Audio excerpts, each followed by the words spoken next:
Hello everyone, my name is Larry and I'm the creator of Tropics Tankmates. In this video, I'm gonna show you on how I transform this 40-gallon tank that I use for my angelfish grow out into a breeding tank for my shell dwellers. As you guys can see, a couple of months ago or a few months back, I create this fish tank or a breeding tank for my caudo punks, neolamprologus caudo punctatus. And back then, I only have about 15 to 12 pieces of this fish, and now look, I have, I think, more than 50 pieces. And I'm just talking about the big ones. I'm not talking about these tiny ones down here. So what I'm planning to do is I'm gonna grab these caves or rock mountain, and I'm gonna put it here on the new tank that I'm planning to set up for my multis. So these tanks are already here, seated for about 3 months, 4 months I think. So they have plenty of beneficial bacteria that can help me cycle this 40-gallon tank in a quicker way before I put the fish or transfer the fish from 10-gallon tank into a 40 breeder. So you're gonna start by adding the sand. You guys can see this tank is bare bottom, and I'm gonna use this African cichlid mix. And yeah, just like this, it works really well because shell dwellers, they really like digging into the sand. So I'm gonna copy this setup, and I'm hoping to have a good success with my multis or shell dwellers. So before anything else, I will start by taking out the old water from the fish tank that I use from my angelfish, and after that we will start putting the substrate into this fish tank. Alright guys, so now that this tank is empty, I'm gonna start adding this substrate for this tank that I'm trying to build for my shell dwellers. So I did not empty this tank all the way. I make sure that I leave a little bit amount of water. I know my fish are not sick. I know the water is clean. And the reason why I did not empty this tank all the way or let it dry, it's because there are some beneficial bacteria in this tank that I want to keep. And this will help me to maintain the cycle or nitrogen cycle of this fish tank that I'm going to create. So for now, let's start scooping and add this substrate into this fish tank.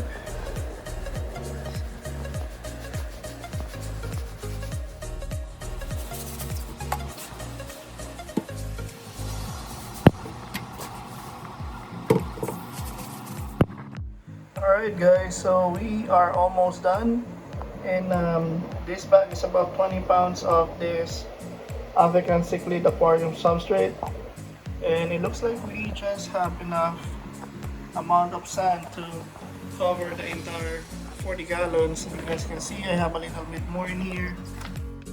Okay, so as you guys can see, I'm done adding the substrate into this fish tank, and you will notice that some part of this sand have water.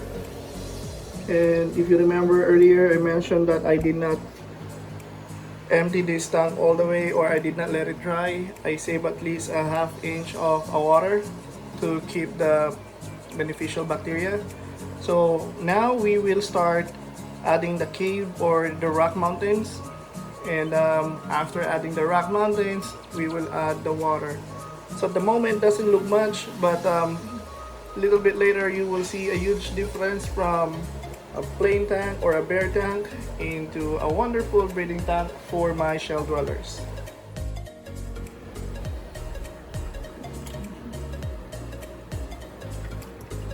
Same thing, double check, make sure there's no fish, there's no eggs.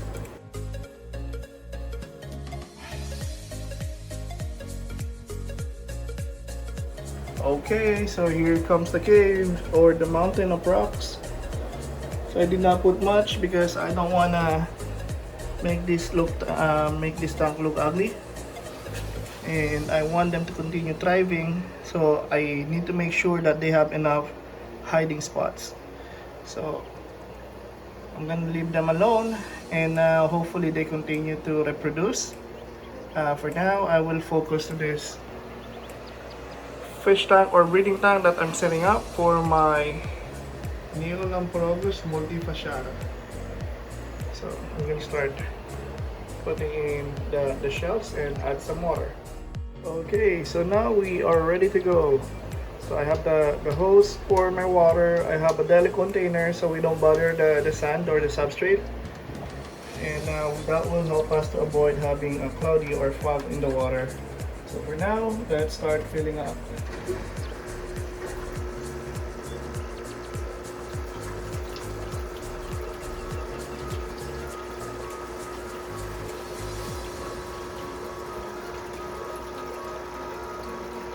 One thing that I forgot to mention, if you're adding the shell, make sure you soak the shell, because if not, they will start floating because there's air inside the shell.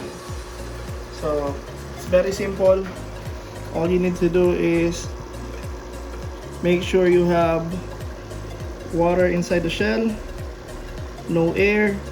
If they continue to float, that means there's still air inside. Move the shell left and right, and you will see bubbles will come out, meaning the air from the shell is starting to come out. So that's one way for you to find out. You can see here, this is floating. Like I said, put some water, shake it left and right or side by side, and there you go, it's gonna start sinking. Also, I want to make sure that you understand that you don't want substrate or sand or gravel inside this shell, because if you let the sand to go inside the shell, then there's no more room for the fish to find their shelter. So just a reminder. Okay, see the bubbles coming out. That's how you remove the air from the shell. Okay, so we continue to add the water. It's a little bit foggy, but it will settle a little bit later. So you guys can see some of the shell have fish inside, and after I fill up the water, they start coming out. So that's okay, that's normal. Like I said, this tank is already cycled, and I have an H water that I'm using right now, so we can put some oxygen in the water, because we already have fish. If you guys remember, I have one and I have two. So normally the small ones are the female, or if not, they're still juveniles. You guys can see it's a little bit of a mess, but we will continue filling up the water.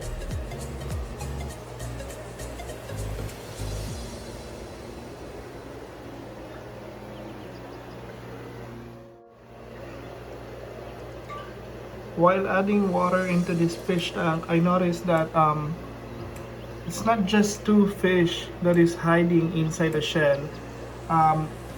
You will see some of them, they start coming out of the shell. I think I have about 6 or 7 fish right now in this fish tank. Before we proceed to this video, don't forget to hit the like button, subscribe, and notification bell, so you will get notified every time I upload my new video. Alright, so now that we are done filling up the fish tank with the fresh water, it's now time to add this Bubbles and Trouble Aqua Safe and Bacto Splash. So Aqua Safe will help us to remove the chlorine and chloramine and any other toxic material from the water, and this Bacto Splash will help us to continue the cycle of this fish tank to keep the beneficial alive and to avoid having new tank syndrome. So I will add this solution to make sure that the fish are okay and will be safe. So it looks like from the 10-gallon tank that I have for them originally, I have 2 male left and a female and some juveniles. I think like there's like 3 or 4 fry in here, juvenile.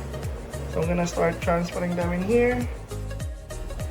Okay, I'm now transferring the rest of the fish from my 10-gallon fish tank where I originally have this shell dwellers. Alright, so after transferring the multifasciatus shell dweller from my 10-gallon to this 40-gallon breeder, I will try my best to keep count of them.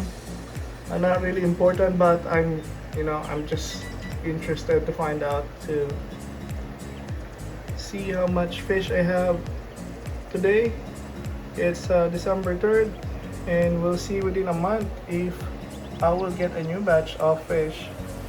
So right now the water is a little bit cloudy, but later on it will be a little bit clear. And like I said, I already ordered some of this escargot shell from Amazon, and it should arrive within 2 to 3 days. For now, this is the new setup that I have for my shell dweller, neolamprologus multifasciatus, and I'm looking forward to have a breeding colony on this tank, just like what I have with my caudo punks. See how much fish I have in there. That's my goal for this tank. Alright guys, that's about it for this video. If you guys notice, it's very similar with the video I create for my caudo punks, and it's because they are both shell dwellers. Some people, they said caudo punks are not a natural shell dweller, but they are a cave dweller. But anyhow, that's pretty much the same for me. If you have questions, feel free to comment down below. Let me know if you have questions. And also, if you want me to create another video for some other species that I breed, feel free, let me know on the comment below. Or also you can send me a direct message into my Instagram. Okay guys, thank you once again. Happy holidays, and I will see you on my next video. Thank you and goodbye.